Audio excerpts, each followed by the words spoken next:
আমার প্রিয় দিনাজপুরের ভাইয়ারা, আমার look at my right hand, আমার ডান হাত দেখবেন। আমি আমার আলোচনায় চলে যাওয়ার ট্রাই করছি। আমার হাতে কিতাবটার নাম, আর একটু জোরে, কিতাবটার নাম। আচ্ছা, এই কিতাবে কোনো ভুল কি আছে? কোনো সন্দেহ কি আছে?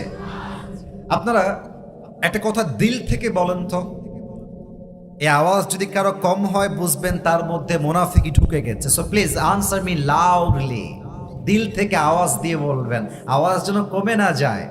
আগামীর বাংলাদেশ কোরআন দিয়ে শাসন চালু হোক, এটা আমরা সবাই দিল থেকে চাই কি চাই না? মাশাআল্লাহ। আগামীর বাংলাদেশ ইসলামের বাংলাদেশ হোক, আমরা সবাই চাই কি চাই না? আগামীর বাংলাদেশে ইনসাফ ভিত্তিক রাজনীতি হোক, ইনসাফ ভিত্তিক রাষ্ট্র কায়েম হোক, আমরা সবাই দিল থেকে চাই কি চাই না? এই ইনসাফ কায়েম করতে হলে, এই সমাজে শান্তি কায়েম করতে হলে আল্লাহর কোরআন ছাড়া সেকেন্ড কোনো অপশন পৃথিবীতে আর কিছু হতে পারে না, ঠিক কিনা বলে? আমি কথাকে খুব বেশি লম্বা কিংবা দীর্ঘায়িত করতে চাই না, আমি জাস্ট কিছু এক্সাম্পল দিতে চাই। আমার প্রিয় কলিজার টুকরা দিনাজপুরের ভাইরা, আপনারা সবাই জানেন আমাদের দেশের এখন যে ইন্টারিম গভর্নমেন্ট, আমাদের যিনি প্রধান উপদেষ্টা, তার নাম হচ্ছে ডক্টর ইউনূস সাহেব। উই রিয়েলি রেসপেক্ট হিম আ লট। আমরা সবাই তাকে মন থেকে সম্মান করি। আমরা জানি যে গত 15 বছর বাংলাদেশে শাসন ছিল না, গত 15 বছর পুরো বাংলাদেশের শোষণ ছিল যুবক ভাইরা, ঠিক কিনা বলেন? আপনারা খেয়াল করেছেন কিনা এটা আমি জানি না, বাট সত্য কথা হচ্ছে এইরকম। বিগত রোজার মাসে আমরা দেখেছি পণ্যের দাম অন্য বছরের চাইতে অনেক গুণ কম ছিল, ঠিক কিনা বলেন?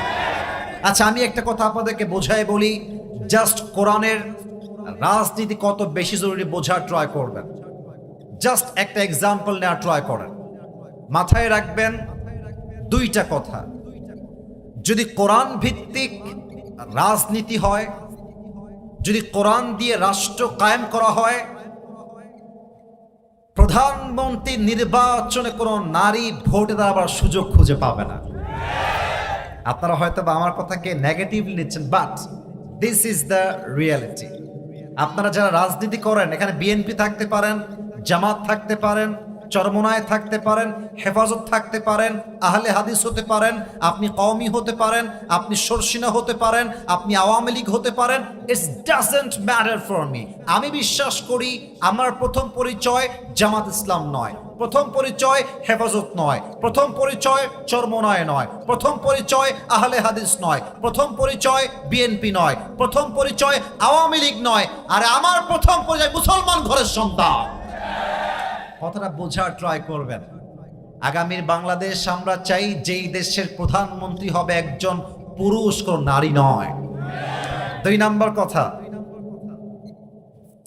এটাতে একটু আপনাদের কয়েকজনের গা জ্বলতে পারে, তাই আগে মাফ চাচ্ছি। আমি কারো গা জ্বালাইতে আসি নাই, আমি যেটা বাস্তব সেটা বলার জন্য এসেছি। আমরা চাই আগামীর যিনি বাংলাদেশের প্রধানমন্ত্রী হবেন, তার ইস্তেআদাত, তার কাবিলিয়ত, তার কোয়ালিফিকেশন, তার যোগ্যতা এতটা হাইলি কোয়ালিফাইড হতে হবে যে আমার দেশের প্রাইম মিনিস্টার চাইলে বাংলাদেশের জাতীয় সংসদে দাঁড়িয়ে যেমন দেশের পক্ষে কথা বলতে পারবে, আমার দেশের প্রধানমন্ত্রী চাইলে জাতীয় মসজিদ বাইতুল মুকাররমে দাঁড়িয়ে জুমার খুতবা দেওয়ার যোগ্যতাও রাখবে। এমন প্রধানমন্ত্রী আমরা বাংলাদেশে চাই কি চাই না? এবার বলেন, বাংলাদেশের প্রধানমন্ত্রী যদি হয় জাতীয় মসজিদ বাইতুল মুকাররমের জুমার খতিব, এই দেশে কি আর সুদ থাকবে? ঘুষ থাকবে? দুর্নীতি থাকবে? চাঁদাবাজি থাকবে? রাহাজানি থাকবে? ডাকাতি থাকবে? পুরো বাংলাদেশ সোনার বাংলাদেশ হয়ে যাবে দিনাজপুরের ভাইরা। আর একটা কথা বলে শেষ করতে চাই। নো, তাকবীর লাগবে না, let me finish my speech first. আগে আমি আমার কথাটা শেষ করি। প্রিয় ভাইরা, এদিকে তাকান, আমার এইটা বোঝার ট্রাই করেন, দেখি আমার বাম হাত না ডান হাত? হ্যাঁ, ডান হাত। আচ্ছা, আমি একটা এক্সাম্পল দেই। এই যে লাল পাঞ্জাবি ভাই, তুমি দাঁড়াও তো বাবু, ধমক দিব না, তুমি আমার ভালোবাসার বাবু, দাঁড়িয়ে যাও, দাঁড়াও। নতুন নতুন ভয় পেয়ে গেছে। তোমার নাম কি? আব্দুল্লাহ। বলো সবাই মাশাআল্লাহ। আব্দুল্লাহ, একবার চেহারা দেখাও তো, সবাই একটু ঘুরে দেখাও তো চেহারাটা তোমার। মাশাআল্লাহ। ওকে, এই যে সোনামণি, এই যে এইদিকে, এবার আমার দিকে তাকাও, এদিকে আমার দিকে। ওকে দেখা যায়? এই যে কথা কয় না, দেখা যায়? আচ্ছা, আব্দুল্লাহর বয়স মনে করেন 30 বছর। কথার কথা, আরে বাবা কথার কথা, এক্সাম্পল, ওর বয়স তো মেবি 12-13 বছর হবে, তার বেশি হবে না। তো যাওয়ার সময় ওর সাথে আমার মারামারি হয়ে গেল, একটা কাটাকাটি মারামারি। আমি খেপে গিয়ে বললাম, তোরে খাইছি আজকে, দাঁড়া। একটা দাও নিয়ে এসে ওর পা এক কোপ দিয়ে কেটে ফেললাম, পা কাটলাম, পা। এখন দিনাজপুরের আমার স্যার আছে, আমার হুজুররা সবাই মিলে আমাকে ধরে বলছে, হুজুরকে ধর, আজকে হুজুরকে আমরা জেলখানায় ভরে দিব। পা কেটে দিয়েছে আব্দুল্লাহ। বাবু বস। এখন দিনাজপুরের যেই জেলা আদালত আছে না, কথা না বললে ওয়াজ করবো না, আছে? রংপুরে জেলা আদালত আছে।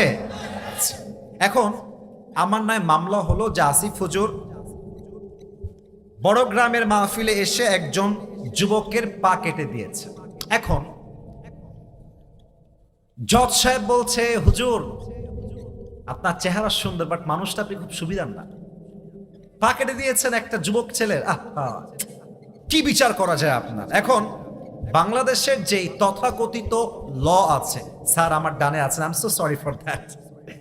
এক কথায় আমরা বিশ্বাস করি, যেখানে কোরআনের নীতি আর আইন থাকবে না, সেই নীতি দিয়ে ইনসাফ কায়েম করা সম্ভব হতে পারে না। এখন বাংলাদেশের যে ল আছে, যে নিয়ম আছে, যেই সিস্টেম করা আছে, আইনের সিস্টেম, সেখান থেকে আমার বিচার হলো যে আসিফ হুজুরের 2 বছরের জেল আর 1 লাখ টাকা জরিমানা, এটা হচ্ছে আমার শাস্তি, পা কাটা। এবার আপনাদেরকে আমি বিচার দিলাম, একটু হিসাব করেন একটা বিচার সুষ্ঠু হলো কিনা। ভাবেন যে আপনি মরিচ কিনেছেন 5 কেজি, 5 কেজি আছে কিনা, এটা মাপার জন্য আপনি কি পাল্লা আনবেন? কথা বলো না কেন, কি পাল্লা? দাড়ি পাল্লা। আচ্ছা, এখন আমার বিচারটাকে আপনি দাড়ি পাল্লায় মাপ দেন। আব্দুল্লাহর যে ডান পা আমি কেটে দিয়েছি, এটাকে আপনি দাড়ি পাল্লার ডান দিকে দেন। আর আপনি যে আমাকে শাস্তি দিয়েছেন 2 লাখ টাকা আর 1 বছরের জেল, এটাকে আপনি বাম পাল্লায় দেন। এবার দাড়ি পাল্লা ধরে টান দেন, বলেন তো একদিকে ডান পা আর একদিকে 2 বছরের জেল আর মনে করেন 2 লাখ টাকা জরিমানা। যতই টানেন দাড়ি পাল্লা 2 দিকে সমান সমান কি হবে? এত আস্তে কেন হবে? আচ্ছা, আপনি আমার জেলটাকে আরো বাড়ায় দেন, 5 বছর দেন, আচ্ছা 10 বছর দেন, আর আমার জরিমানা করেন 5 লাখ টাকা। এবার ডান পা দেন দাড়ি পাল্লার ডান দিকে, আর আমার 5 লাখ টাকা আর 5 বছরের জেল দেন বাম পাল্লায়, আবার টান দেন, সমান সমান হবে? সমান সমান করতে হলে কোরআন থেকে আপনার আইন পাস করতে হবে। কোরআন কি বলেছে? কোরআন বলেছে চোখের বদলে চোখ, নাকের বদলে নাক, কানের বদলে কান, হাতের বদলে হাত, পায়ের বদলে পা, জানের বদলে জান তোমাকে ছিনিয়ে আনতে হবে। এবার আপনি ইনসাফ ভিত্তিক কোরআন দিয়ে রাজনীতি কায়েম করেন, ইনসাফ কায়েম করেন, বিচার কায়েম করেন। কি বিচার হবে? আসিফ হুজুর আব্দুল্লাহ ডান পা কেটে দিয়েছে, তোমরাও আসিফ হুজুরের ডান পা কি করবে? আর একবার কি করো? এবার দেখেন, দাড়ি পাল্লা নিয়ে আসেন, দাড়ি পাল্লার ডান দিকে আব্দুল্লাহ ডান পা দেন, আর দাড়ি পাল্লার বাম দিকে আমার পা কেটে আমার পা দেন। এবার দাড়ি পাল্লা টান দেন, দেখবেন 2 দিকে সমান সমান হয়ে গেছে। ঠিক কিনা বলেন? ওয়ামান হাকামা বিহি আদালা, এই কোরআন দিয়ে যে শাসন কায়েম করবে, রাজ কায়েম করবে, সেই এই বাংলার জমিনে ইনসাফ ভিত্তিক রাষ্ট্র কায়েম করতে পারবে। ঠিক কিনা বলেন? এবং আমি আমার কথা শেষ করতে চাই একটা কথার মাধ্যমে। আপনারা দেখেছেন রোজ শনিবার 12 এপ্রিল বাংলাদেশের ঢাকায় এক বিশাল মিছিল হয়েছে ফিলিস্তিনের পক্ষে। এখানে জামাত ইসলাম নাই, বিএনপি নাই, চরমোনাই নাই, কোনো দল নাই। সবাই তার দলকে ভুলে এক জায়গায় ঐক্যবদ্ধ হয়ে স্লোগান দিয়েছে। আমার বিশ্বাস আজ যেমন বাংলার মুসলমান ফিলিস্তিনের মুসলমানদেরকে রক্ষা করবার জন্য দল মত ভুলে গিয়ে এক মাঠে একত্রিত হয়ে স্লোগান দিয়েছে, ঠিক তেমন ভাবে যদি বাংলার সমস্ত মুসলমান একনিষ্ঠভাবে ঐক্যতার সঙ্গে ডাক দেয়, আগামী 1 বছরের মধ্যে বাংলাদেশ ইসলামের বাংলাদেশ হয়ে যাবে। আওয়াজ করে হাত তুলে বলেন সবাই ঠিক কিনা?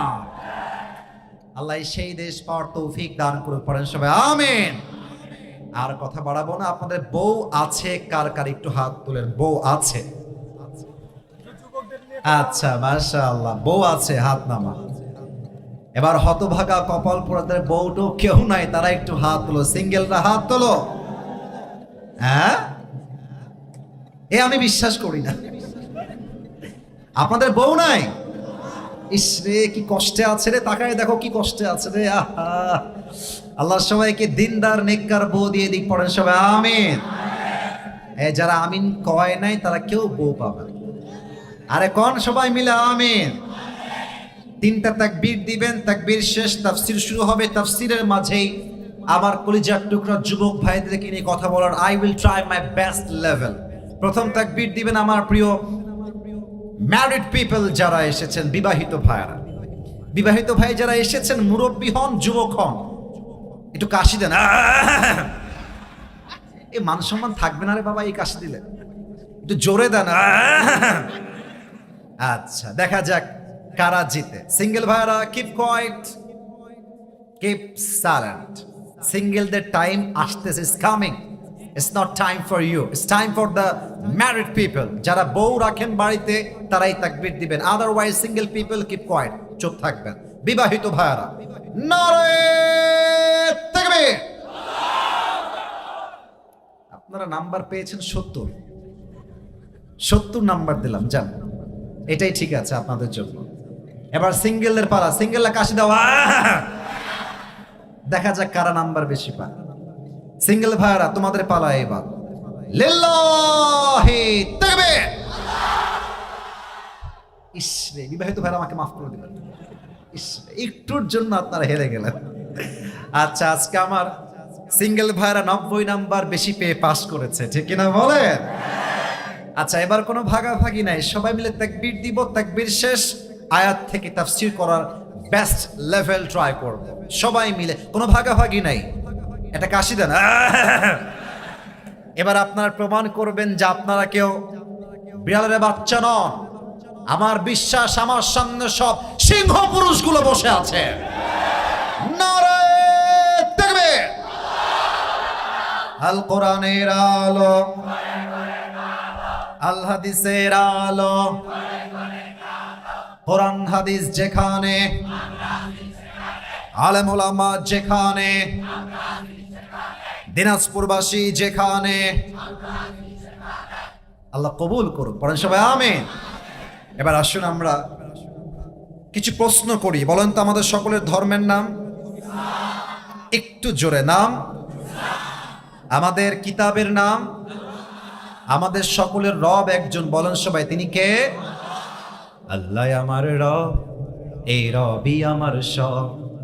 দমে দমে তনু মনে তারি অনুভব। তোমার দুনিয়াতে আমি যেদিকে তাকাই, অথই নিয়ামতে ডুবে আছি সবাই। পাখপাখালির কণ্ঠে শুনি তাসবিহ কল রব, তাসবিহ কল রব। আল্লাহ আমার রব, এই রবই আমার সব। দমে দমে তনু মনে তারি অনুভব। রবকে? শেষ প্রশ্ন কলিজার থেকে উত্তর দিবেন।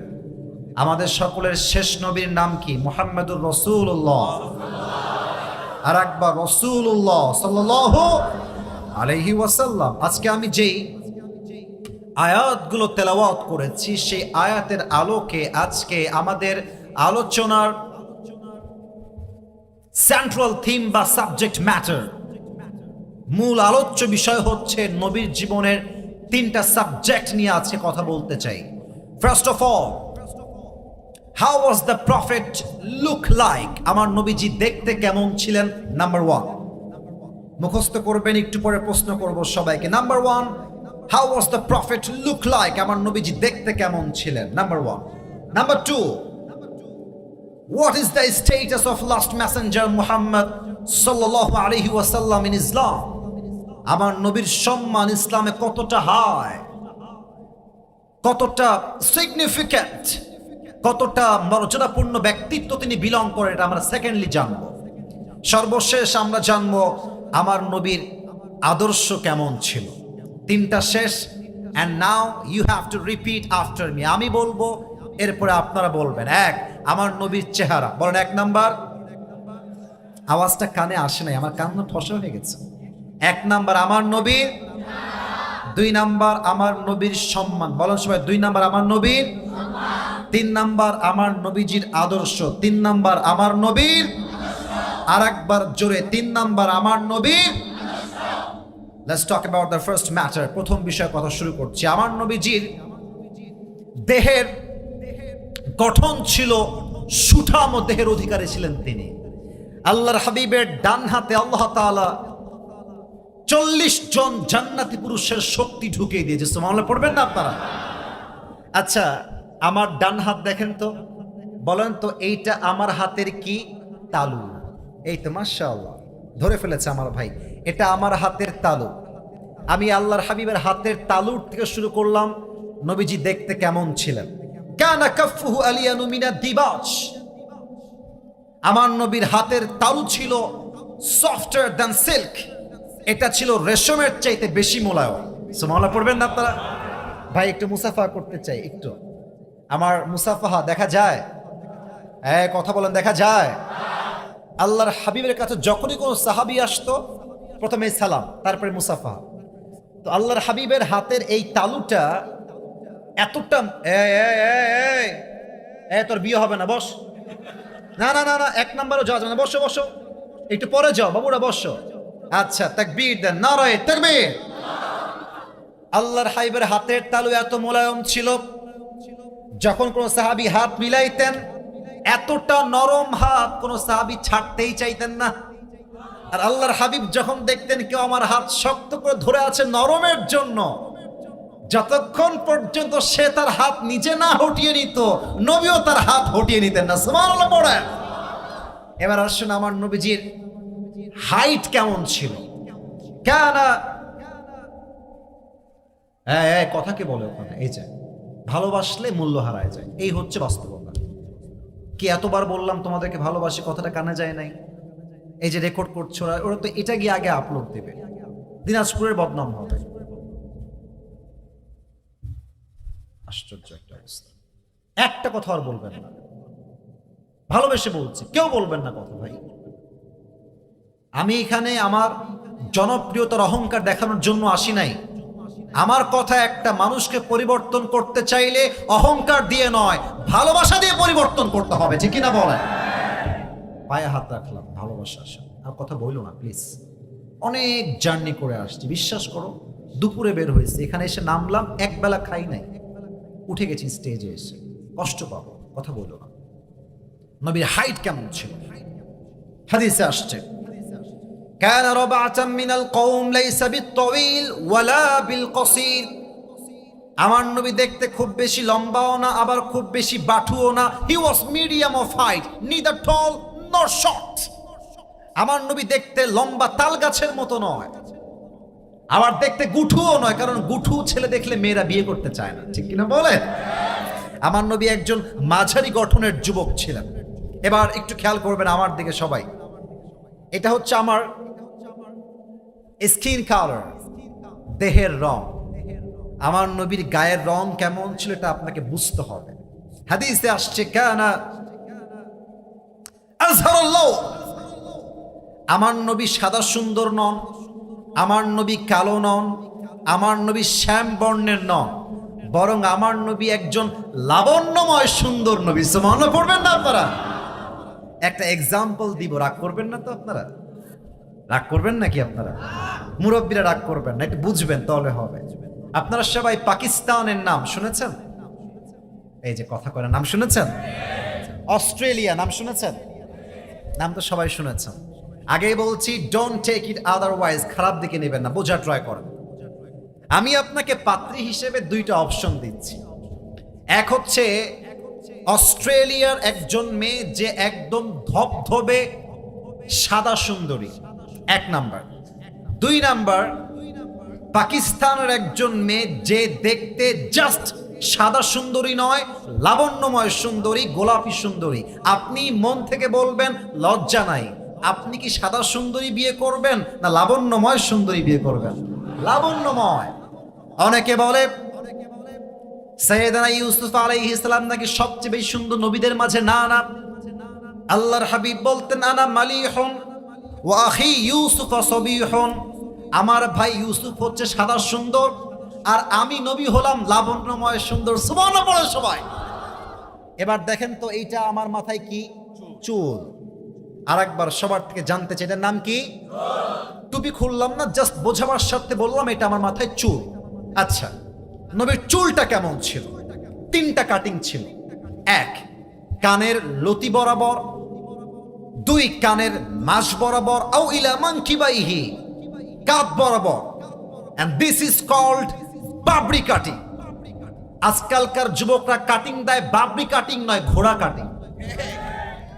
ঘোড়া কাটিং কেমন দেখেন, এদিকেও চুল নাই। মুরব্বীরা হাসতেছে, মুরব্বীরা বুঝে গেছে যা বলেছি ভুল বলি নাই, বাস্তব বলেছি, ঠিক কিনা বলে? আর কি বলবো মেয়েদের কথা, এই মেয়েদের আজকাল দিনদার চরিত্রবান পছন্দ হয় না, বেশিরভাগ মেয়েদের টিকটকার আর গাঞ্জাখোর বেশি পছন্দ হয় যুবক। আজীব একটা অবস্থা। নবীর চুলে কাটিং ছিল বাবরি কাটিং। আচ্ছা, আমার দাড়ি দেখেন তো, আমার দাড়ি কি সাদা না কালো? আপনারা এত কথা আসতে কইলে আমি যাই কোথায়? সাদা না কালো? আমার নবীর মৃত্যুর সময় বয়স ছিল 63 বছর। وقبض وليس في لحيته ورأسه 20 شعرة بيضاء। আল্লাহর হাবিবের এই হাদিসগুলো যখন আমি বলি তো বিশ্বাস করেন আমার গুসবাম হয়, আমার এই লোমগুলো পশমগুলো অটোমেটিক্যালি দাঁড়িয়ে যায়। আল্লাহর হাবিবের 63 বছরের জীবনে দাড়ি এবং চুল মিলিয়ে 20টা চুলের বেশি একটা চুলও পাকে নাই। আল্লাহু আকবার। এবার আসেন নবীর দাড়িটা কেমন ছিল। আচ্ছা, আমি যে দাড়ি রেখেছি, কেউ পাম দিবেন না আমাকে, যা বলবেন মন থেকে। দাড়ি রেখে আমাকে অসুন্দর লাগছে না সুন্দর লাগছে? আনস্মার্ট লাগছে না স্মার্ট লাগছে? অনেক মেয়ে দেখবেন পাত্র হিসেবে দাড়িওয়ালা দেখলে নাক ছিটকায়, আছে না নাই? আমি কি বলি জানেন?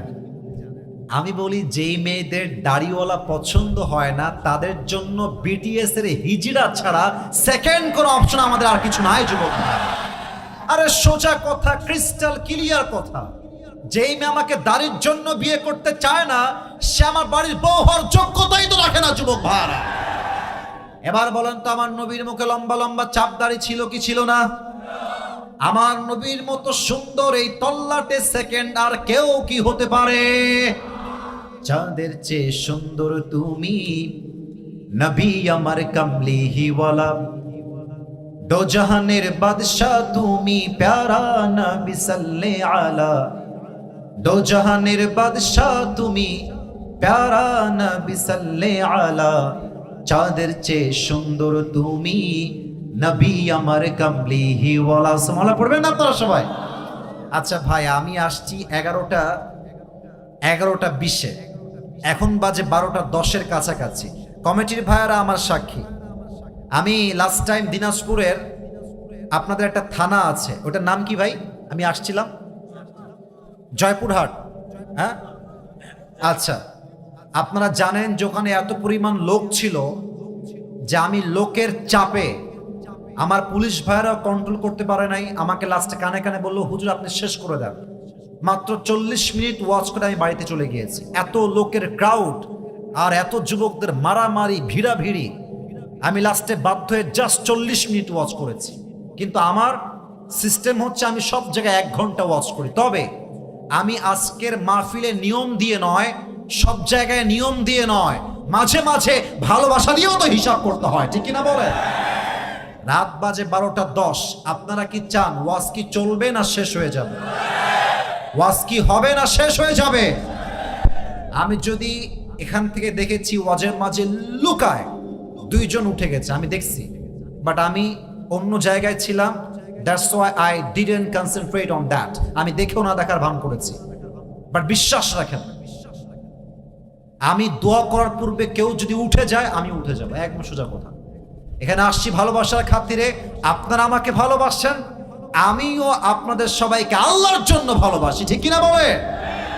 সবাই দুই হাত তোলেন, রেজ ইউর টু হ্যান্ডস, সবাই দুই হাত তোলেন, সবাই একটা কাশি দেন। আমাকে ওয়াদা দিবেন জবান খুলে, আমি রাত 12:30 পরে আর যাব না। আমাকে সবাই জবান থেকে ওয়াদা দেন, বলেন সবাই হুজুর, আরো জোরে হুজুর, আমরা দিনাজপুরের সন্তান আপনাকে দিল থেকে ওয়াদা দিলাম, আজকের মাহফিল দোয়া না করে আমরা কেউ উঠে যাব না। বলেন সবাই ইনশাআল্লাহ। এখানে আলেম ওলামা আছেন, হাত নামান। আল্লাহর হাবিব বলেছেন লা ঈমান আলাহ লিমান লা আমান আলাহ, যার কথা ঠিক নাই তার ঈমানের ঠিক নাই, ঠিক কিনা বলেন? Now the decision is totally yours, সিদ্ধান্ত আপনার। আপনি ওয়াদা করেছেন আমাকে 20 মিনিট সময় দিবেন, কেউ উঠবেন না। কেউ যদি উঠে যায় মুনাফিকের কাতারে তার নাম উঠে যাবে। অতএব দোয়া না করে আমরা কেউ বাসায় যাব না। রাজি আছেন তো ইনশাআল্লাহ? 1 নাম্বার নবীর চেহারা এখানে শেষ করলাম। এ তোর বউ জীবনও পাবি না বাবা, তুই কোনোদিন বউ পাবি না, খবরদার বাবা, থাম, একটু অপেক্ষা কর বাবা। তাকবীর দেন, নারে তাকবীর। 2 নাম্বার, আমার নবীর সম্মান কত বেশি ইসলামে। আমি যদি সবাইকে প্রশ্ন করি যে ভাই বলেন তো আপনার জীবনের সবচেয়ে বড় নিয়ামত কি? অনেকে বলবে হুজুর আমার জীবনের সবচেয়ে বড় নিয়ামত হচ্ছে আমার এই 2টা চোখ। এই 2 চোখ দিয়ে I can see everything in this world. আমি আমার চোখ দিয়ে সব দেখি। অনেকে বলবে হুজুর আমার জীবনের সবচেয়ে বড় নিয়ামত হচ্ছে আমার এই 2 হাত। 2 হাত দিয়ে কাজ করি বিধায় সংসার চলে। অনেকে বলবে আমার জীবনের সবচেয়ে বড় নিয়ামত হচ্ছে আমার বাবা এবং মা, অথবা বউ, অথবা সন্তান, অথবা সম্পত্তি। আল্লাহ বলছে বান্দা না, no, this is not the big mercy in your life. তোমার জীবনের সবচেয়ে বড় নিয়ামত তোমার 2 চোখ নয়, তোমার 2 হাত নয়, তোমার বাবা নয়, মা নয়, ভাই নয়, বোন নয়, বউ নয়, বাচ্চা নয়, কেউ নয়। লাকাদ মান্নাল্লাহু আলাল মুমিনিনা ইয বা'আথা ফীহিম রাসূলা। ও আমার বান্দা, তোমার জীবনের সবচেয়ে বড় নিয়ামত হলো আমি আল্লাহ রাব্বুল আলামিন তোমাকে শেষ নবীর উম্মত করে দুনিয়াতে পাঠিয়ে দিয়েছি। কোন সবাই সুবহানাল্লাহ। এর চেয়ে বড় নিয়ামত আমাদের লাইফে সেকেন্ড আর কোনো কিছু হতে পারে না। 4টা প্রশ্ন করব সবাইকে, দেখা যাক উত্তর সঠিক কে কে দিতে পারে। 1, বলেন তো আমার নবীজির বাবার নাম কি ছিল? স্টেজে সাউন্ড পেলাম, সামনে সাউন্ড খুবই কম পেলাম। আবার নবীর বাবার নাম কি ছিল? আব্দুল্লাহ। 2, আমার নবীর মায়ের নাম কি ছিল? মাশাআল্লাহ। নবীজির দাদার নাম কি ছিল? প্যাচ খাবেন না, আব্দুল মুত্তালিব। বলেন সবাই দাদার নাম কি ছিল? Last question and final question, বলেন তো আমার নবীর চাচার নাম কি ছিল? আবু তালেব কি ইসলাম কবুল করেছিল? করে নাই। দেখেন নবীর সম্মান কতটা হাই, জানতে মনে চায় না? আরে আমার নবীর সম্মান জানতে মনে চায় না আমাদের? নবীর বয়স যখন 8 থেকে 9, কিশোর, যুবক হয় না এখন, বসে আছে ঘরের বারান্দায়। আবু তালেব আসছে, চাচা, এসে বলছে ভাতিজা মুহাম্মদ, তুমি আমার ভাতিজা হতে পারো এটা ঠিক আছে, বাট তুমি যে কোনো সাধারণ মানুষ নয় এটা আমি তোমার জন্মের পর থেকেই জানি। সুবহানাল্লাহ পড়বেন না আপনারা? তুমি অসাধারণ, তুমি মানব, তবে তুমি মহামানব, তুমি মানুষ, তবে তুমি সাধারণ মানুষ নও, তুমি এক অসাধারণ মানুষ। সুবহানাল্লাহ পড়েন সবাই। তো নবীজি বলছে আচ্ছা আমি যে অসাধারণ তার প্রমাণ কি আপনার কাছে, কেমনে জানেন? আবু তালেব বলছে মুহাম্মদ আমি 2 ভাবে জানি। 1, তোমার মায়ের থেকে শুনেছি, আমি আমার নিজের চোখেই তোমার সম্মান দেখেছি। সুবহানাল্লাহ। আচ্ছা চাচা, মায়ের থেকে কি শুনেছেন আমাকে একটু শোনান দেখি। চাচা কি শুনেছেন? আবু তালেব ডাক দিয়ে বলছে, মুহাম্মদ সাল্লাল্লাহু আলাইহি ওয়াসাল্লাম, যখন তুমি তোমার মায়ের গর্ভে ছিলে, তোমার মা আমাকে বলেছে, আবু তালেব, মুহাম্মদ যখন থেকে আমার গর্ভে এসেছে 10 মাস 10 দিন গর্ভে ধারণ করেছি। একজন মা যখন সন্তান গর্ভে ধারণ করে, মা চলতে পারে না, হাঁটতে পারে না, খাইতে পারে না, ঘুমাইতে পারে না। বাট আবু তালেব, ওয়াল্লাহি, আল্লাহর কসম, মুহাম্মদ যখন থেকে আমার গর্ভে এসেছে, ডেলিভারি হওয়া পর্যন্ত একটা মুহূর্তের জন্য আমি আমার পেটে কোনো ব্যথা অনুভব করি নাই। সুবহানাল্লাহ। চাচা আর কি শুনেছেন? আর একটু বলেন আমাকে কি কি শুনেছেন। আচ্ছা একটু উত্তর দেন তো। এখন তো চাপকল আছে, ট্যাপ আছে পানি নেওয়ার জন্য। মুরব্বীরা উত্তর দিবেন, যুবকরাও আশা করছি বুঝবেন এইটা। আগে তো চাপকলও ছিল না, ট্যাপও ছিল না, পানি তোলার জন্য কি ছিল? হ্যাঁ, রাইট আনসার, কুয়া। তো বলছে, মুহাম্মদ তুমি তোমার মায়ের গর্ভে আছো, আর তোমার মা তোমাকে নিয়ে কুয়ার থেকে পানি তোলার জন্য গিয়েছে। কিন্তু অবাক করা বিষয়, সেই দিন কুয়ার থেকে পানি তোলার জন্য রশিও নিয়েছে, বালতিও নিয়েছে, বাট কুয়ার পানি তোলার জন্য রশির প্রয়োজন হয় না। কুয়ার পানি অটোমেটিক্যালি নিচের দিক থেকে উপরের দিকে উঠে চলে আসছে। সুবহানাল্লাহ, আল্লাহু আকবার। চাচা আর কি শুনেছেন আমাকে বলেন। আচ্ছা আপনারা তো গ্রামগঞ্জের ছেলে, আমি নিজে গ্রামের ছেলে। আমি এই যে এখান থেকে নিয়ে এতটুকু হয়েছি গ্রামে, আমাদের জন্ম গ্রামে। আচ্ছা একটা কথা বলেই ফেলি, প্রাসঙ্গিক না যদিও, কিছুটা অপ্রাসঙ্গিক, বাট মিডিয়ার সামনে বলছি আপনাদেরকে বোঝাবার জন্য। অনেকে আমাদেরকে আঙ্গুল তুলে বলে, গ্রামের ছেলে, খ্যাত, কিছু বোঝে না, পারবে না জীবনে কিছু করতে। ওটা মূর্খের বাচ্চা, কোনো শিক্ষিত হইতে পারে না। কেন কেন বললাম এই কথা? আপনি ইতিহাস চেক করেন, সফল মানুষের জীবনী চেক করেন, দেখবেন যারা পুরো পৃথিবীতে ইতিহাস তৈরি করেছে তার 90% সন্তান গ্রামের সন্তান ছিল তারা। আর আমার যেটা মনে হয় যে আমার মুরব্বীরা, আমার ভাইয়েরা এবং আমার সামনে যারাই এসেছে, এটা আমার বিশ্বাস যে আমার মনে হয় এখানে আমরা যারা এসেছি, এখানে 90%-এরও বেশি আমরা মধ্যবিত্ত পরিবারের সন্তানরা মাহফিলে এসেছি, ঠিক কিনা বলে? আচ্ছা আপনারা কি আমাকে আজকে সরাসরি দেখার আগে ইউটিউবে, ফেসবুকে দেখেছেন? ও আচ্ছা ঠিক আছে, হাত নাম। আমার একটা ওয়াজে আমি বলেছিলাম যে মধ্যবিত্ত পরিবারের সন্তান জাস্ট মধ্যবিত্ত পরিবারের সন্তান নয়, মধ্যবিত্ত পরিবারের সন্তান মানে একটা ব্র্যান্ড। কেন? সাইকেল দিবেন আমাকে, চলবে, বাইক দিবেন চলবে, কার দিবেন চলবে, কিছুই দিবেন না বলবেন যে হেঁটে হেঁটে আসো, তাও চলবে। ভাত দিবেন, ডাউল দিবেন চলবে, ভাত দিবেন, গোস্ত দিবেন চলবে, ভাত দিবেন, কিছুই দিবেন না, এক গ্লাস পানি দিবেন আর জাস্ট একটা মরিচ দিবেন, পান্তা ভাত হলেও আমার চলবে। কারণ আমি বড়লোক ঘরে খেয়ে পড়ে বড় হওয়া ধাপুস ধুপুস ব্রয়লার মুরগি না, আমি মধ্যবিত্ত পরিবারের ছেলে। আমি চাইলে আরাম করতে পারি, আমি চাইলে আমার রক্তকে পানি করে কঠোর পরিশ্রম করে সফলও হতে পারি, ঠিক কিনা বলে? আমার নবী গ্রামের মানুষ ছিলেন। সুবহানাল্লাহ পড়বেন না আপনারা সবাই? আচ্ছা হাদিসে আসছে, আচ্ছা সাউন্ড আসবে, একটু অপেক্ষা, রেগে যাবেন না, রেগে গেলে সমাধান হয় না, একটু সময় নেন। কারেন্টের একটু আপ ডাউন হচ্ছে তো, জাস্ট টেক ইউর টাইম। এই যে ভাই, জীবন কখনো পারফেক্ট হয় না, পারফেক্ট করে নেওয়া লাগে। এখন একটা বউ বিয়ে করে বাসায় নিয়ে আসছো, ও কেবল আসছে, এদিকে যা, এই বুঝিস না, এইদিকে। তোমার সংসার 2 দিনে ভেঙে চূর্ণ বিচূর্ণ হয়ে যাবে, তাই না বলো? তো মাইক যদি বন্ধ হয়ে যায় হবে, আবার ফিরে আসবে। বাঙালি এত অস্থির, 1 সেকেন্ডও সহ্য হয় না, ঠিক না বলে? আচ্ছা যেটা বলছিলাম, আমার নবী কি শহরের ছেলে না গ্রামের ছেলে? সুবহানাল্লাহ পড়বেন না আপনারা? আপনারাও গ্রামের, আমিও গ্রামের, আমার বাবাও গ্রামের, মাও গ্রামের, বোনও গ্রামের, আমার নবীও গ্রামের। সুবহানাল্লাহ। মুরব্বীরা বুঝবেন আমার কথাটা, মুরব্বীরা একটু বেশি বুঝবেন এই কথাটা। আচ্ছা দেখবেন যে গ্রামের যেই ঘরে, যেই রুমে, আমার কথা কি বোঝা যায়? কোনো সমস্যা হচ্ছে না তো? আচ্ছা দেখবেন যেই রুমে একটা বাচ্চা জন্মগ্রহণ করে, ডেলিভারি হয় মায়ের থেকে, দেখবেন যে ওই রুমে বাচ্চা ডেলিভারি হওয়ার পর রুমটা একদম দুর্গন্ধ হয়ে যায়। এটা সিস্টেম, ন্যাচারাল প্রসেস, গন্ধ হয়ে যায়।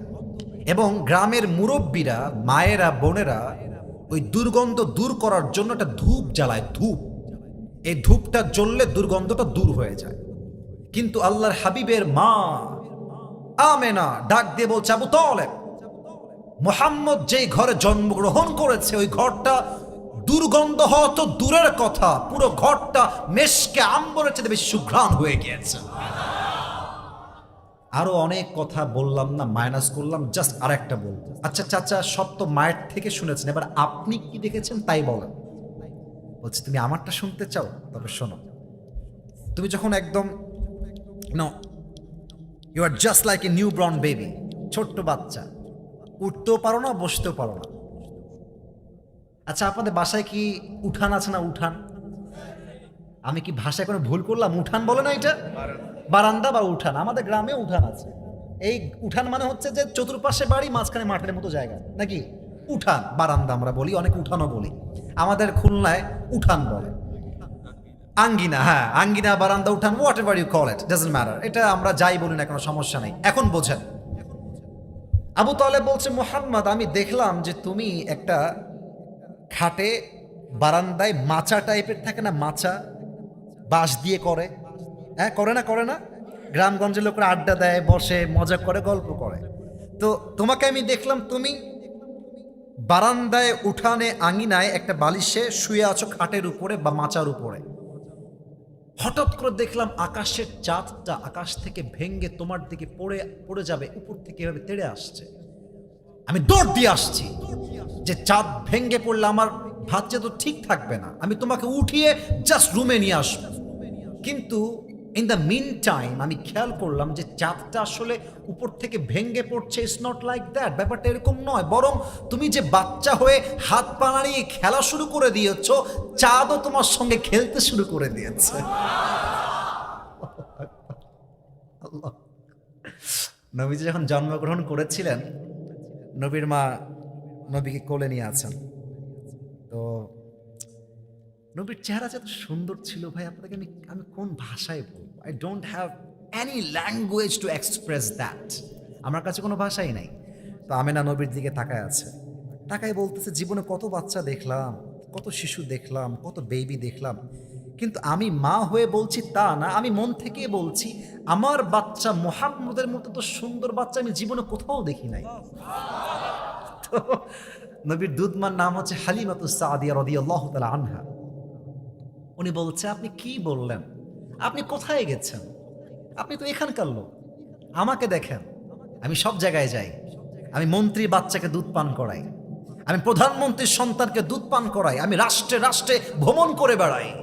আমি হালিমাতুস সাদিয়া এত বাচ্চা দেখলাম, এত শিশু দেখলাম, এই বাচ্চা মুহাম্মদের মতো সুন্দর বাচ্চা আমি জীবনেও দেখি নাই। এবার আসছে আব্দুল মুত্তালিব। আব্দুল মুত্তালিব এসে ভাবই আলাদা। তোমরা বেডি মানুষ, তোমরা কি দেখেছো? তোমরা তো মহিলা, তোমরা তো ঘরের আশেপাশেই থাকো, তোমরা আহামরি কি দেখবা? আরে আমাকে দেখো, আমি মিশরে যাই, আমি শামে যাই, আমি মক্কায় যাই, মদিনায় যাই, আমি পুরো বাংলাদেশ তো না, ওই সময় যে পুরো আরব বিশ্ব ছিল আমি সব ভ্রমণ করেছি। সুবহানাল্লাহ পড়বেন না আপনারা সবাই? কেন ভ্রমণ করেছি? ব্যবসার জন্য। আমি এত স্টেটে গিয়েছি, এত শহরে গিয়েছি, এত কান্ট্রি ভিজিট করেছি, আমি আমার এই পুরো জীবনে মুহাম্মদের মতো সুন্দর বাচ্চা জীবনেও দেখি নাই। সুবহানাল্লাহ। এবার আসছে স্বয়ং জিবরাইল আলাইহিস সালাতু ওয়াস সালাম, এসে বলছে, এরা আর কি দেখেছে? আরে আমার থেকে শোনো, আদম আলাইহিস সালামকে জান্নাত থেকে দুনিয়াতে আমি নিয়ে আসছি, ইউসুফ আলাইহিস সালামকে কুয়ার ভেতরে আমি ধরেছিলাম, ইব্রাহিম আলাইহিস সালামকে আগুনের ভেতরে আমি রক্ষা করেছি, ইউনুস আলাইহিস সালামকে মাছের পেটে আমি রক্ষা করেছি, আর আমি ঈসা আলাইহিস সালামকে দুনিয়ার থেকে আকাশে উঠিয়ে নিয়ে গিয়েছি। এমন কোন নবী নাই, এমন কোন সাহাবী নাই, এমন কোন আল্লাহওয়ালা নাই যার চেহারা আমি দেখি নাই। বাট মুহাম্মদের মতো এত সুন্দর চেহারার মানুষ আল্লাহ পৃথিবীতে বানায় নাই, বানাবেও না। আল্লাহু আকবার। বলেন তো, সেই নবীর উম্মত হতে পেরে আমরা সবাই খুশি না বেজার? সকলে আমরা দিল খুলে পড়ি আলহামদুলিল্লাহ। যুবকদের ধান্দা একটাই যে হুজুর আপনি যুবকদের ওয়াজ করেন। আরে বাবা, একটা ওয়াজের সাবজেক্ট ম্যাটার আছে, একটা মূল আলোচ্য বিষয় আছে। হ্যাঁ, এটা থেকে তোমায় কথা বলতে হবে, ফাঁকে ফাঁকে বলতে হবে। শোনো, একটা কথা তোমাদেরকে বলে ফেলি আজকে, আমার কথা রাগ করো না তোমরা। আমরা যখন মাহফিলে যাই আমরা একটা সাবজেক্ট নিয়ে কথা বলি, কিন্তু the problem is, the fact is, বাস্তবতা হচ্ছে এইরকম, একটা শর্ট কথা বলি 30 সেকেন্ডের মেয়ে নিয়ে, যুবক নিয়ে, সমাজ নিয়ে, দেখবে যারা টিকটক চালায় ওরা আমার পুরো ওয়াজটার সব কথা বাদ দিয়ে জাস্ট একটা কথা কাট দিয়ে আপলোড দেয়। এখন মানুষ ভাবে হুজুর মনে হয় জাস্ট যুবকদেরকে নিয়ে বলে, না না না, একটা মাহফিলের যুবক থাকে, মুরব্বী থাকে, মা থাকে, বোন থাকে, সবাইকে নিয়ে ওয়াজ করতে হয়, ঠিক কিনা বলে? এবার বলুন তো, আমার নবীর সম্মান কম ছিল না বেশি ছিল? 3 নাম্বার টপিকটা কি বলবো না শেষ করে দিব? থাক থাক, আপনার রাগ করছেন না? আরে না, থাক থাক থাক, তাকবীর দেন, নারায়ে তাকবীর। আচ্ছা ঠিক আছে ঠিক আছে। নবীর আদর্শটাকে আমি জাস্ট 3টা ভাগে ভাগ করে শেষ করতে চাই। 1, আমার নবী বাবা হিসেবে তার আদর্শ কেমন ছিল। 2, নবী নানা হিসেবে আদর্শ কেমন ছিল। নবীর স্বামী হিসেবে আদর্শ কেমন ছিল। 3টা হলো সবার মুখ থেকে শুনতে চাই। ওয়াজ জাস্ট করে গেলেই হবে না, you have to understand the point. আপনাকে বুঝতে হবে। 1, বাবা হিসেবে, বলেন সবাই 1। এই তো আওয়াজটা পেয়েছি। 1 কি হিসেবে? 2 নানা হিসেবে। 2 কি হিসেবে? 3 স্বামী হিসেবে। 3 নাম্বার কি হিসেবে? আমি জাস্ট শর্টকাটে কয়েকটা ঘটনা বলবো এন্ড দেন দোয়া করবো। আচ্ছা বলেন তো, আমার নবীজির কলিজার টুকরা মেয়ের নাম কি ছিল? ফাতেমা রাদিয়াল্লাহু তাআলা আনহা। ফাতেমার স্বামীর নাম কি ছিল? এই ভয় পান কেন? ফাতেমার স্বামীর নাম কি ছিল? রাদিয়াল্লাহু তাআলা আনহু। শেষ প্রশ্ন, তাদের সংসারে মাত্র 2 জন সন্তান দুনিয়াতে এসেছিল, 1 হাসান 2 1 হাসান 2। আচ্ছা খেয়াল করেন, ফাতেমার বিয়ের বয়স যখন হলো, নবীজি সমস্ত সাহাবা একরামদেরকে ডাকলেন, বললেন শোনো, ফাতেমাকে কে বিয়ে করতে চাও প্রস্তাব নিয়ে আমার কাছে আসো। প্রথম প্রস্তাব নিয়ে আসছে ওমর ফারুক রাদিয়াল্লাহু তাআলা আনহু। এসে বলছে, নবী হে, আমি আপনার মেয়ে ফাতেমাকে বিয়ে করতে চাই, আপনি কি ইয়েস নাকি নো বলবেন, কোনটা বলেন? তো দেখেন, আমার এতটুকু দেখবেন, আমার এতটুকু। নবীজি বললেন, ও তুমি ফাতেমাকে বিয়ে করতে চাও? নবীজি জাস্ট মাথাটা নিচু করলেন, বাতাস লাগবে না, অফ করো, এটা বাতাস লাগবে না, বাতাস লাগবে না, অফ করেন মাথাটা, জাস্ট বাবুরে বাতাস লাগবে না, অফ করো। আচ্ছা সমস্যা না, একটু ওয়াজের মনোযোগ ছিল। তাকবীর দেন সবাই, লিল্লাহি তাকবীর। নবীজি জাস্ট মাথাটা নিচু করেছেন, ইয়েসও বলেন নাই, নো বলেন নাই। ওমরে ফারুক বুঝে গিয়েছে যে আমার চান্স এখানে নাই, বের হয়ে গেছে। আরেক সাহাবী, ইয়া রাসূলুল্লাহ, I want to marry your daughter. নবী হে, আপনি কি আমার সঙ্গে বিয়ে দিবেন, রাজি আছেন? নবীজি আবার মাথা ডাউন, ইয়েসও বলেন নাই, নো বলেন নাই। সেও বের হয়ে গেছে, বুঝে গেছে আমার খাওয়া নাই। বাহিরে আরো 2 জন সাহাবী আছে, এক হচ্ছে আব্দুর রহমান বিন আউফ, আর এক সাহাবীর নাম হচ্ছে আলী রাদিয়াল্লাহু তাআলা আনহু। তো আব্দুর রহমান বিন আউফ বলছে, বন্ধু আমার বিশ্বাস এরা যদিও রিজেক্ট হয়ে গেছে, বিয়ে হবে না, বাট আমার বিশ্বাস তুমি যদি ফাতেমার বিয়ের প্রস্তাব নিয়ে যাও, নবী তোমাকে খালি হাতে ফিরাই দিবে না। সুবহানাল্লাহ পড়ো। আলী বলছে, বন্ধু কি বললা? আমার না আছে টাকা, না আছে বাড়ি, না আছে ব্যবসা, না আছে সম্পত্তি, অসম্ভব। আমার সঙ্গে নবী তার মেয়েকে কখনো বিয়ে দিবে না, অসম্ভব, বাদ দাও। আব্দুর রহমান বিন আউফ বলছে, আরে বন্ধু চান্স মারতে দোষ কোথায়? চান্স তো করো। আজকালকার 5-এর ছেলে 5-এ পড়ে, এই এটা আমার, খবরদার দেখবি না এটাকে, আছে না নাই বলেন? 5-এ পড়ে, 5-এ পড়ে। তো আব্দুর রহমান বিন আউফের কথা শুনে আলী আসছে নবীর কাছে। তো দেখেন, এটা হচ্ছে মসজিদে নববীর বারান্দা, নবীজি বসে আছে, এখান দিয়ে আলী আসছে, এপার দিয়ে এসে এপার দিয়ে বের হয়ে যায়, এপাশ দিয়ে এসে এপার দিয়ে বের হয়ে যায়, নবীর কাছে আর আসে না। আরে ভাই, মেয়ের বাবার কাছে মেয়ের প্রস্তাব নেওয়া কত কঠিন, এটা যুবক কাছে কেউ টের পাবে না, ঠিক কিনা বলে? তো নবীজি বুঝে গেছে আলী আমার কাছে ডাল মে কুছ কালা তো জরুর है, হ্যাঁ একটা কাজেই আসছে। আলী এদিকে আসো, আর এদিকে আসো, আরে বস, এখানে বস। কি ব্যাপার, এরকম এরকম এরকম করছো, তিরিং বিরিং করছো কেন? কি বলবো আমাকে বলো, স্ট্রেট ফরওয়ার্ড বলো। বলছে নবী আমি আপনার মেয়ে ফাতেমাকে বিয়ে করতে চাই, আপনি কি রাজি আছেন? নবীজি আগের বার ইয়াস তো বলেন নাই, নো বলেন না। মাথা কি উঁচু না নিচু ছিল? নিচু, কিছু বলেন নাই। কিন্তু এবার নবীজি মুখ খুললেন, বললেন আলী তুমি যদি প্রস্তাব নিয়ে আসছো যাও ইনশাআল্লাহ, এতটুকু বলেই বিদায় দিয়ে দিয়েছে। আলী আবার ইনশাআল্লাহর অর্থটা বুঝে উঠতে পারে নাই, সে ভেবেছে আমার প্রস্তাব ক্যান্সেল হয়ে গিয়েছে। এখন বাহিরে যখন আসছে মুখটা বাংলার পাঁচের মতো হয়ে গেছে। তো আব্দুর রহমান বিন আওফ বলছে কি রে বন্ধু আমার গেল হাসি খুশি মুখে, কিন্তু বন্ধুর চেহারা বাংলার পাঁচের মতো হয়ে গেল কেন? কি খবর বন্ধু? বলছে বন্ধু আমি তো ছায়া খেয়ে ফেললাম, আমি তো বিয়ে হবে না আমার, আমি সরি বন্ধু, এটা আমি ফেল করলাম, আমার বিয়ে হবে না। তো আসলে কি জানেন, আমি এটা যুবকদের কথা এখানে বলতে চাই। আসলে যুবকদেরকে মাঝে মাঝে দেখবেন বাপ মা বিশ্বাস না করলেও যুবককে তার বন্ধু বিশ্বাস করে। আমি এটা খুব বাস্তবে দেখেছি। বাপ কি বলবো, বাপের চিন্তা হচ্ছে পৃথিবীর সব যুবক হচ্ছে সফল, সব যুবক করতে পারবে, বাস্তবতার সঙ্গে লড়তে পারবে, আমার ছেলে সবচেয়ে বড় অকর্মা। এরকম বাপ আছে, এরকম বাপ আছে। আরে আপনি বাবা, আপনি আপনার ছেলেকে বলবেন বাবা তুই বস, তুই পারবি, তুই আমার ছেলে, আমার বিশ্বাস তুই পারবি। আপনার একটা কথা যুবককে 100 ভাগ সফল করতে সহযোগিতার হাত বাড়ায় দিবে, ঠিক কিনা বলে? যুবক বলবে আরে আমার বাবা আমাকে বিশ্বাস করে, আমি এটা কাজ করতে পারি না, আমি আমার টাইম ওয়েস্ট করতে পারি না, আমি কোনো সস্তা টিকটকার মেয়ের পেছনে ঘুরে আমার যৌবনকে নষ্ট করতে পারি না, আমার বাপ আমাকে বিশ্বাস করে। এই দেখেন আমাকে, আমি আমার কথা বলেই ফেলি, সময় খুবই কম। আমার আব্বা আমাকে প্রায় বলতো যে আসিফ তুমি জীবনে অনেক ভালো কিছু করবা, প্রায় বলতো। আমি কিন্তু জেনারেল পড়াশোনা করেছি, মাদ্রাসায় পড়াশোনা করেছি। এটা শো অফ বা অহংকার নয়, আমি আমার ক্লাসের এবং পুরো মাদ্রাসার 1 নাম্বার ছাত্র ছিলাম আলহামদুলিল্লাহ, অলওয়েজ এক। এবং আর একটা কথা বলবো, অহংকার নিয়ে জাস্ট বোঝাবার সাথে বাপ মায়ের দোয়া সাপোর্ট কতটা ইম্পর্টেন্ট। আমি যখন ফার্স্ট হতাম, যে সেকেন্ড হতো সে আমার থেকে 100 থেকে 150 নাম্বার কম পেত, 100 থেকে 150, অর্থাৎ আমার থেকে তার অবস্থান অনেক দূরে। এখন বলবো যে আপনি অহংকার না, অহংকার না।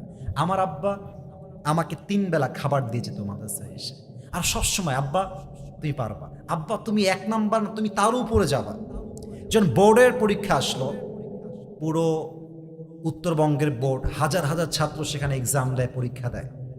আব্বা বলল যে আসিফ আমার বিশ্বাস তুমি বোর্ড স্ট্যান্ড করবা, তুমি অবশ্যই থাকবা 10 জনের মধ্যে একজন। কিন্তু আমার ভিতরে কনফিডেন্স লেভেল একটু জিরো ছিল, যে হয়তোবা আমি এত মেধাবী ছেলে পেলে, এত ছাত্র, আমি পারবো না হয়তোবা। বিশ্বাস করেন আব্বার দোয়া আমার সঙ্গে ছিল, আমিও ট্রাই করেছি, পুরো বাংলাদেশে 10 জনের মধ্যে আমার নামটাও আসছে আলহামদুলিল্লাহ। এখন উদ্দেশ্য কি, বাপ মা যদি সাপোর্ট দেয় না, বাপ মা যদি সন্তানকে সাপোর্ট দেয়, আরে যেই ছেলে আজকের জিরো, বাপ মায়ের সাপোর্ট থাকলে সেই ছেলে কালকে হিরো হয়ে যাবে। মোটিভেশন দিবেন বাপ হিসেবে, মা হিসেবে বলবেন যে বাবা তুই পারবি, আমি তোকে বিশ্বাস করি। আব্দুর রহমান বিন আওফ বলছে বন্ধু অসম্ভব, তুমি রিজেক্ট হয়েছে আমি বিশ্বাসই করি না। আচ্ছা নবী কি কিছুই বলে নাই? কিছুই বলে নাই। বলছে যে হ্যাঁ হ্যাঁ বলেছে, জাস্ট ইনশাআল্লাহ, আর কিছু না। বলছে বন্ধু আমার মাথায় ঘিলুর সমস্যা আছে। আরে নবীর ইনশাআল্লাহ মানে বিয়ে অর্ধেক ডান হয়ে গিয়েছে, সুবহানাল্লাহ বলে সবাই। কিন্তু বাবা হিসেবে আদর্শ কোথায়, এইটা হচ্ছে আমার মেইন পয়েন্ট। নবী চাইলে ইয়েস বলতে পারতেন, বলতেন আলী যাও বিয়ে ডান, আমি তোমাকে বিয়ে দিয়েই দিব, নো প্রবলেম, বের হয়ে যাও, প্রস্তুতি গ্রহণ করো। নবীজি ইয়েস বললেন না কেন? কারণ ফাতেমার থেকে পারমিশন নেওয়া বাকি আছে, ফাতেমার থেকে অনুমতি নেওয়া বাকি আছে। নবী ফাতেমার কাছে আসছে, ফাতেমা আম্মা বসো, এদিকে আসো। আব্বাজান কি ব্যাপার, এত জরুরি ডাক কেন, কি ব্যাপার, কি লাগবে বলেন। আচ্ছা ফাতেমা তোমার জন্য একজন পাত্র দেখেছি জামাই হিসেবে। আব্বাজান তার নাম কি? বলছি ইসমুহু আলী, তার নাম হলো আলী, মা তুমি কি রাজি আছো? ফাতেমাও চালাক, ইয়েস নো কিছুই করে, খালি মুচকি হাসি দেয়। আর মেয়েরা বিয়ের ক্ষেত্রে মুচকি হাসি দিলেই বুঝবেন দাল মে কুছ কালা তো জরুর হ্যাঁ, ঠিক না বলে? মানে মেয়েটা রাজি হয়ে গিয়েছে। বাস নবীজি যখন দেখলেন যে আমার মেয়ে রাজি হয়ে গিয়েছে, আলীও রাজি, মেয়েও রাজি, মিয়া বিবি রাজি, তো ক্যা করেগা, বাস বিয়ে দিয়ে দাও। এখান থেকে শিক্ষা কি বাবা হিসেবে, আপনি বাপ হয়েছেন বিধায় আপনার মেয়েকে যাত্রার সঙ্গে বিয়ে দিবেন, ইসলাম এটাকে অ্যালাউ করে নাই। আপনার মন চাইলো আপনি আপনার মেয়েকে গাঞ্জাখোরের সঙ্গে বিয়ে দিবেন, এটা কখনো নবীর আদর্শ হতে পারে না, ঠিক কিনা বলেন? মেয়েকে বলবেন যে মা অমুক ছেলের সঙ্গে বিয়ে দিব, চিড়বন্দরে বাড়ি, দিনাজপুর শহরে বাড়ি, দিনাজপুরের অমুক জায়গায় তার বাড়ি, বিরলে তার বাড়ি, তুমি বিয়ে করবা কিনা? মেয়ে যদি বলে ইয়েস, আপনি বলবেন ইয়েস। মেয়ে যদি বলেন নো, আপনিও বলবেন নো। এটাই ইসলামের আদর্শ, ঠিক কিনা বলেন? আল্লাহ প্রত্যেকটা বাবাকে বোঝার তৌফিক দান করুক। পড়েন সবাই আমিন। সবাই দুই হাত তুলুন, আর সামনে বাড়তে চাচ্ছি না, সবাই দুই হাত তোলেন। এই মাহফিলটা আগামীতে হোক, এটা আমরা সবাই চাই কি চাই না? আর একটু জোরে বলেন, চাই কি চাই না?